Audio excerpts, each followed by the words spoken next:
you started in comics pretty early. Like you were working as a team? Yeah, crazy. There's a few of us, especially like from the 2000 AD group. Yeah. Like Sean Phillips was crazy. I think he was like 16. I got to work with Don Lawrence when I was, well, over the summer when I was 17. And then straight to work at 18, so that was crazy. Initially sort of helping Don Lawrence out, and I don't know if you know Don's stuff, but he was like a legendary British artist, worked mainly, well, certainly the last 20 years in Holland doing a book called Storm. It was amazing, absolutely incredible book. But I discovered him through the Trigon Empire, which was like, used to be in this comic called the Look and Learn magazine when I was, I don't know, about 8 or 9 or something. And it just blew my mind because it was all fully painted and it was like Romans in spaceships.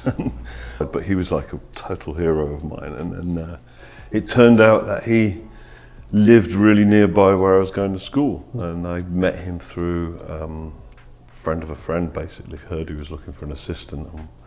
And it was Don. The thing is, as well, as like when I knew his stuff in the Trigon Empire, I didn't know his name because you're a kid, you know, kind of sort of pay attention to those things. And you know, then I went to meet him. It's like, oh my God, it's Don Lawrence. That's that guy, and totally blew my mind. So I worked with him as his assistant for. I say his assistant. The idea was that I would sort of eventually take over Storm then. But he kind of realised he didn't want to give it up yet, and I realised that I didn't really want to be a clone of somebody else. You know? So he then helped me sort of get a portfolio together and gave me a number for 2000 AD, and I went down to London and showed my wares to them, and they gave me a pin-up to start with and then a tryout, and I guess I was still 18 then, 87, 86, 87, yeah. Yeah, so Okay, wow. Crazy. Can you talk a little bit more about the 2000 AD experience? Like, what was it like at that time? Well, gosh, I mean, 2000 AD then was like huge because it was selling like 120,000 a week. And there was just this sense of community amongst the British creators. Very generous as well. People like, you know, Steve Dillon was always there helping people out, giving people advice. And he had various magazines that he started, Deadline and things like that he was involved in, and it was very sort of inclusive. It didn't seem like, sometimes with creative communities it can be a little bit cliquey, you know, and people sort of bolt themselves down and you get their superstars and they will look down, you know, they kind of look down their noses at you, but it was never like that. It was always like, you know, you just be in a green room and it's like, oh, there's Dave Gibbons, there's Brian Bolland, and Brian was always really friendly, and all of them were, you know. I ended up sort of hanging out with Brett Ewins and well, just all of them really.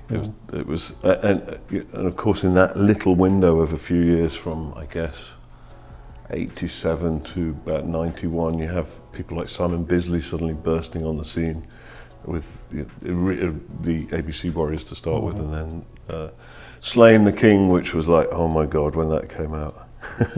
So I had been labouring on this Dredd. You know, after a while, you're kind of like, I want to do something seminal. I really want to put my heart into it. I want to do something that's worthy of the magazine and that shows what I can do. Because it always felt like this is a place to really show what you can do.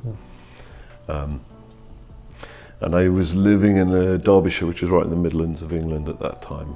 And the nearest comic shop was in Manchester. So we'd get on the train, go to Manchester, and I was like, 2000 AD's out, my Dredd's out. I didn't know what was coming.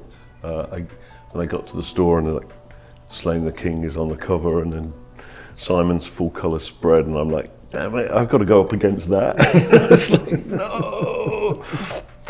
It was like, oh my God. And I thought, well, no one's going to remember my Dredd after that. But actually, little did I know, it led to one of, I've only had like like 3 or 4 standing ovations in my life. And one of them was because of that Dredd. And it was mainly because of PJ Maybe, the character the kids get. He was a psychopathic kid that pretended he was an idiot. And Dredd was always fooled by him, you know. He just, so he was always getting one over on Dredd and no one else did, you see. Yeah. So, and that really resonated with the readers. I had no idea that it was going to.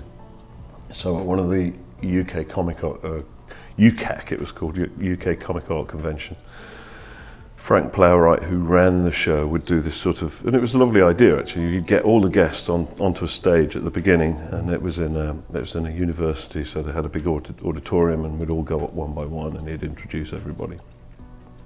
And I went up, and Frank's like, "I'm sorry, I don't know who you are." That's okay, Frank. I'm brand new. I've only been around for a couple of years.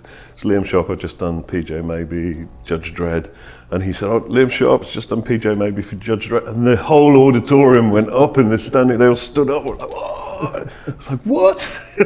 My legs nearly gave way. It was like unbelievable. Like, it did get noticed because pre-internet. You didn't know. You didn't know what was resonating.